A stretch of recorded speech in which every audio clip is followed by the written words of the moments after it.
ኢየሱስ የመጣ ከሰማያት ለኛ ሊያድነን እንጂ ላጠፋን አይደለም በኢየሱስ ባመነ ከቶ አይፈረድም ድነናል በማመን ኩነኔ የለብንም ኢየሱስ የመጣ ከሰማያት ለኛ ሊያድነን እንጂ ሊያጠፋን አይደለም በኢየሱስ ባመነ ከቶ አይፈረድም ድነናል በማመን ኩነኔ የለብንም ድነናል በማመን ኩነኔ የለብንም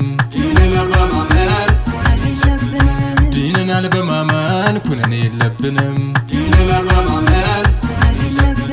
ድነናል በማመን ኩነኔ የለብንም ድነናል በማመን ኩነኔ የለብንም